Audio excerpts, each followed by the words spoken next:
Coming up next on Arizona Horizon, the latest on attempts to learn why Child Protective Services ignored thousands of reports of suspected child abuse.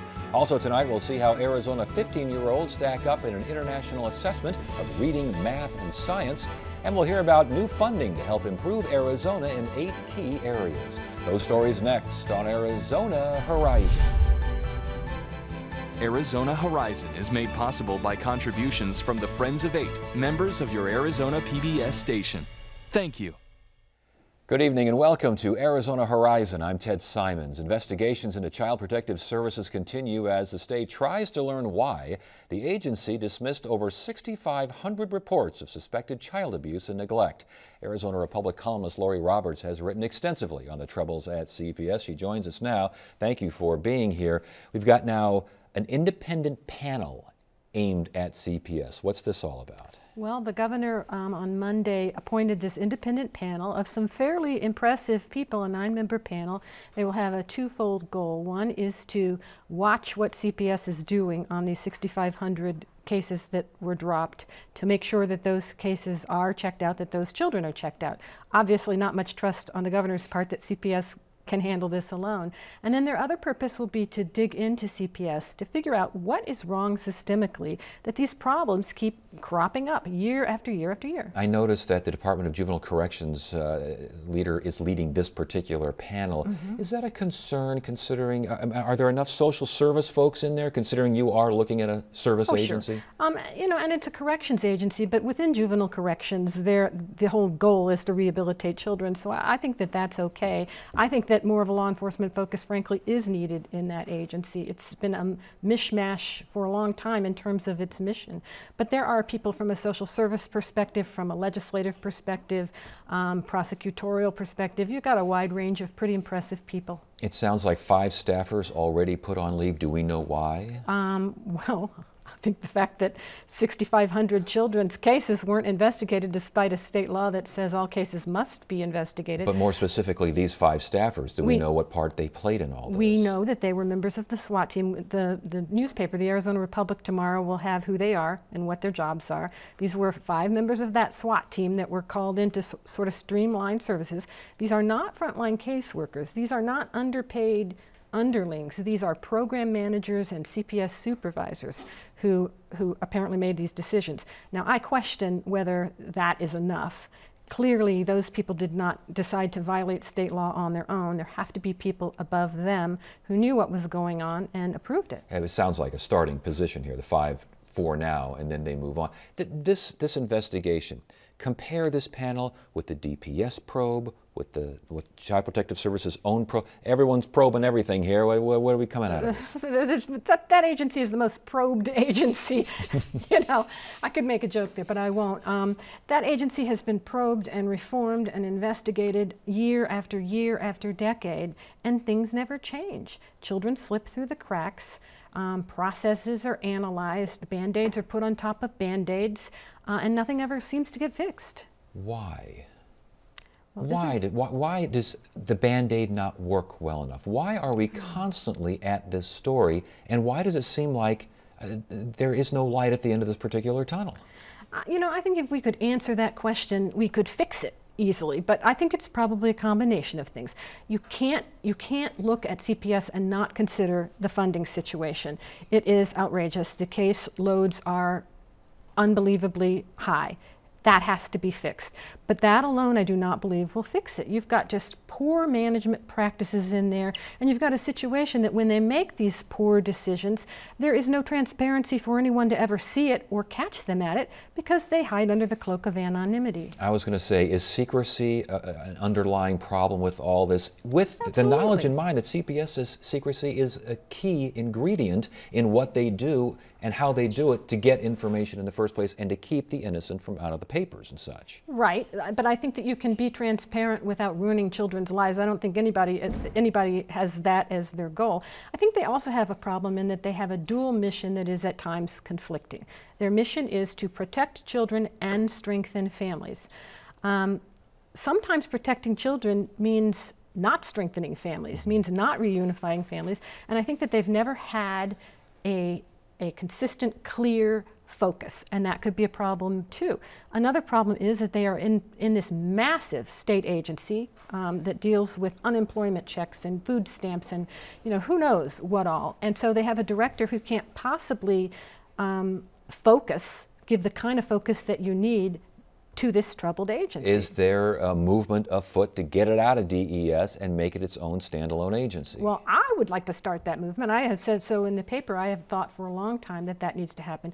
We need to go out around the country, figure out who's doing this better than us, figure out who's doing it best, and copy what they're doing. And I suspect that that will mean streamlining it by taking CPS down to its foundation, moving it out of DES, and starting over, streamlining it in a 21st century way with what we know about children, with strong policies, and just take all the laws, take them down to zero, and then rebuild it in an agency that makes sense. Is there the political will to do that? Because that, I mean, it seems like if you're not doing something well and someone else is doing a really good job of it, just go ahead and copy them. I mean, why aren't we, I don't know, it's from the outside, it's exasperating to continue to have these stories.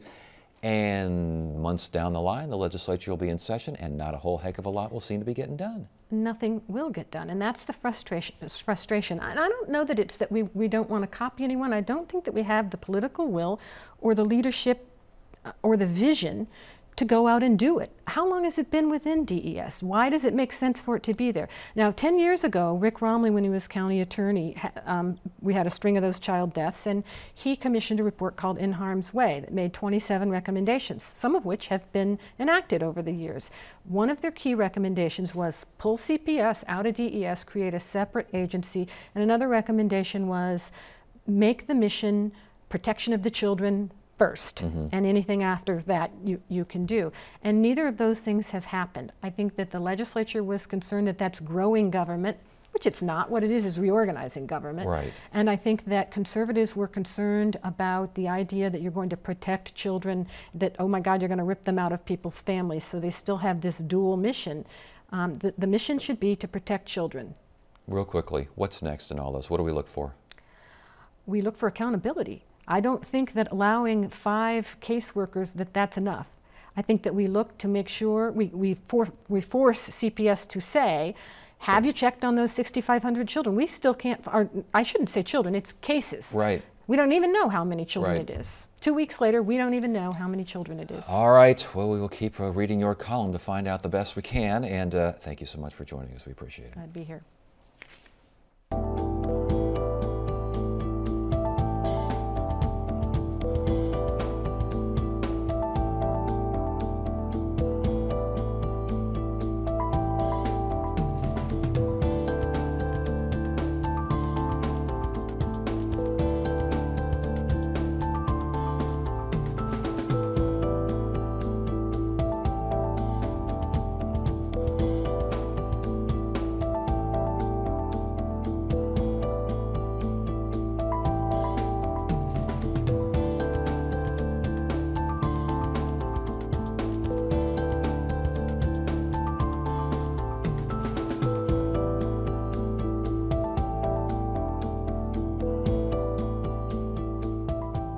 Get the inside scoop on what's happening at Arizona PBS. Become an 8 Insider.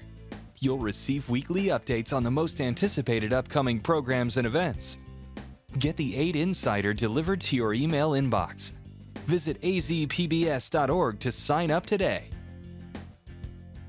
How do Arizona 15-year-olds compare to students around the world in terms of reading, math, and science literary skills? The answer can be found in the Program for International Student Assessment, also known as PISA. The latest PISA report was released today, and here to crunch the numbers is Pearl Chang-Esau, President and CEO of Expect More Arizona, which is focused on building a world-class education system for Arizona students. Good to have you here. Thank you so much for having me. This program for this PISA thing, how do they measure 15-year-olds? So what's going on here? Well, there is an assessment that is given to 15-year-olds every 3 years to measure math, reading, and science. And it's given to about 65 different countries around the world, of which 34, give or take, are compared to the U.S. as a high wealth nation. And is it basically just a standardized test? Well, actually, the interesting thing about the PISA is that it measures application of real-world knowledge. And so what's nice about it is that it doesn't measure any specific standard that a student is learning. Rather, it measures a student's ability to apply what they know to a real-world situation, which is, of course, what kids need to do in the real world. Okay, so comprehension isn't just an afterthought in something like this. It's critical thinking. It's how to Yes. solve complex problems with math and reading skills. All right, so how does Arizona stand? Well, I think the big picture here to take away is that, unfortunately, we're still sort of in the same place that we have been the last few times we've done this, which is that we're average in math, or I'm sorry, we're average in science and reading, and we're below average, unfortunately, still in math.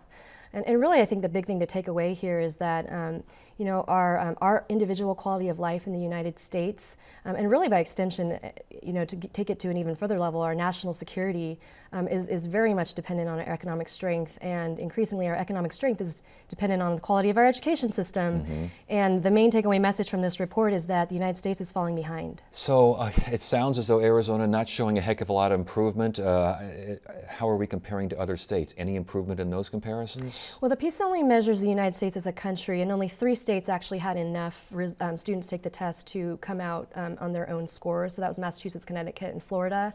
But Arizona doesn't have its own set of PISA scores. But from what we can see, interestingly, you know, Massachusetts is the gold star state, right? It's number 1 on the NAEP test.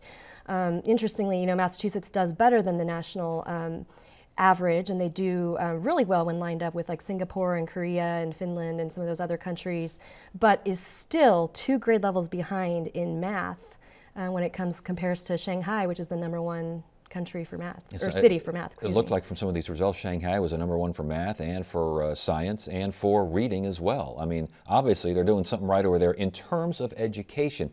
But when we talk about test scores and education, again, how much is creativity involved here? The critical thinking above and beyond? I mean, how much do those factor in? Because America always prides itself in innovation and thinking outside of collective boxes. Well, that's so important, you know, and those are often the soft skills that are difficult to measure.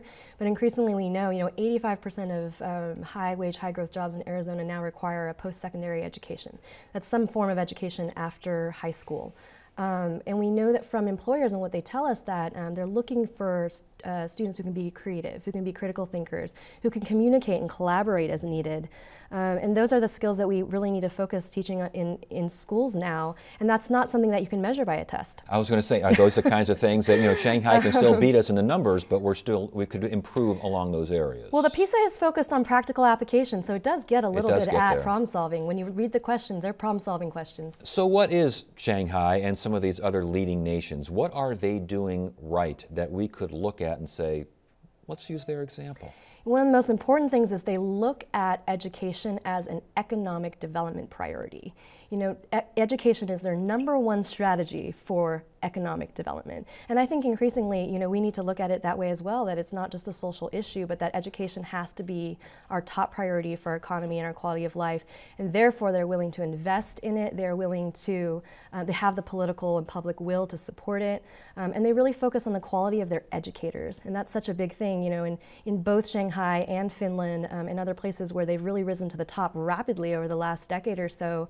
You're really looking at countries that place a huge value in teachers. You know, it's really a respectable profession. And those are the countries that did very well. Obviously, we're not at the bottom or near the bottom, but Peru seemed like it didn't do all that well. Can you look at a Peru and say, we can learn from how poorly they fared to not even go anywhere near that direction? Can you do that? Can you factor that in? Well, I think we probably prefer to look at, you know, sure. look forward Sure. in terms of, you know, what we can learn from other countries that are doing really well. And I think one really important thing that we're doing is we're raising our academic expectations for students. We're expecting that our students are globally competitive when they graduate from high school. And we're doing that by implementing a new set of standards here in Arizona schools. And most states across the country are implementing the Common Core standards. And a study shows that if we are implementing them effectively, that they will make a significant impact on improving our PISA results in math the next time around. So what should officials take from this assessment? Officials like our elected officials, school officials. School officials and elected officials. Well, I think that in terms of educators, they're already working incredibly hard. They very much recognize that our students need to perform in a globally competitive marketplace, and they're going to be competing with their peers. But you know, on the whole, we have to make education a top priority in the state. We have to be willing to set high expectations, implement the new standards successfully, invest in education consistently, and make sure our teachers have the professional development they need to succeed with these new standards.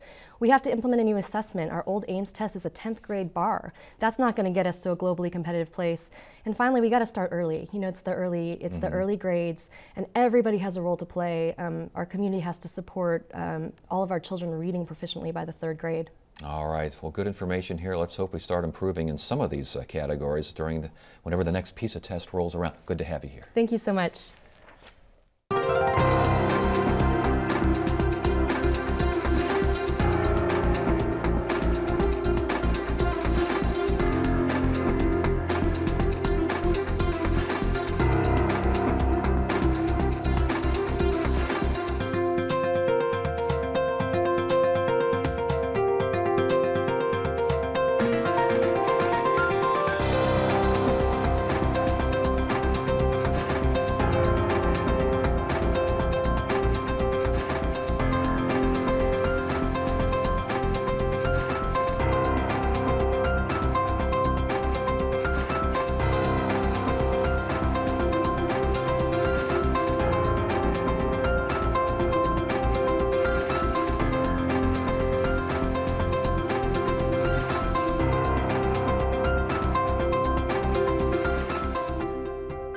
The Center for the Future of Arizona announced today that it's raised nearly $1.4 million to fund implementation of the Arizona We Want 2.0, the Case for Action, which calls for improving the lives of Arizonans through education, job creation, and other key areas. Joining us now, Center for the Future of Arizona Chairman and CEO, Dr. Laddie Coor. Good to see you again. Good to be here, Ted. Okay, so we got 1.4 some odd million for an action plan for the Arizona We Want 2.0. Explain, please. We did the Gallup Arizona poll 3.5 years ago and learned some very fundamental things about what citizens want for their future in education, in healthcare, in infrastructure, in environment, water management, basic issues about the future.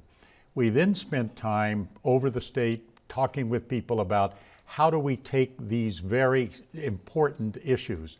For example, in education, the citizens said they want their students to graduate high school, college, and/or career ready and be measured by national and international standards. How do we turn that into actionable items themselves? Through a series of discussions and meetings, stakeholder groups who came together, we in the Arizona We Want 2.0 were able to indicate ways in which actual action could take place. What we're doing now is creating an institute within our center that is dedicated to taking these ideas forward, and particularly in the period immediately ahead, asking every candidate for state level office in the 2014 election to speak to these issues, to speak to the goals that citizens have identified, to indicate that if they oppose a particular piece of legislation, let's take career and college and career ready goals that are there, or Medicaid restoration and expansion. If they support those, how do they see that connecting with what citizens want? If they oppose those, what solutions do they have? And to make that part of the campaign itself, so voters know what those candidates are going to do once they get in office. So the case for action includes going to folks who can make changes and persuading them to change? Are there other avenues for action? What we're seeking to do is get every organization in the state that has an interest in these categories that I've just mentioned, education organizations, for example, and have a lead organization that will bring all of the partner organizations together and advance their cause to individual candidates.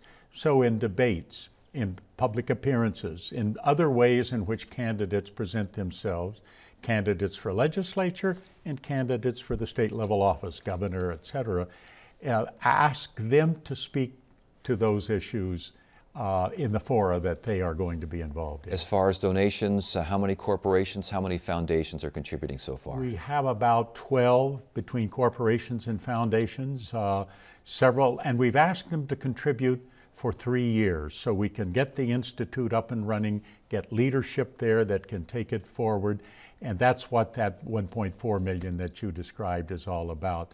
But it's about equally divided between foundations and corporations. So with that in mind, money's kind of coming in here now. They're getting things funded, and you're trying to get this action plan out. What do people need to know about the Arizona We Want 2.0? Because for some, they'll say, let's just vote for the right people and get it over with. They need to know that we have been able to determine scientifically, with a Gallup poll, what Arizonans want. And we see evidence that too many decisions are being made that don't conform to that. It takes a commitment over the long haul to make it happen. So what we encourage citizens to do is recognize that they have a chance to ask candidates to tell them how do they intend to carry this their projects forward, and to make their own decisions in voting by that, and to encourage others to get out and vote. We discovered in the Arizona We Want that we don't have a very high turnout. We're in the bottom quintile in registering and voting and being an active part of the political process. Okay, well, very good. It's good to have you here. Continued success with the organization. We'll keep tabs on you, and we'll invite you back. Always a pleasure to be here. Thank you. And that is it for now. I'm Ted Simons. Thank you so much for joining us. You have a great evening.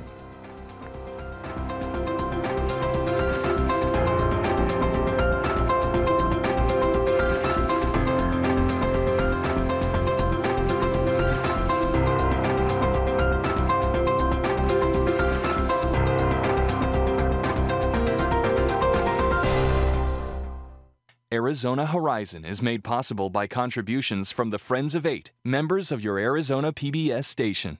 Thank you.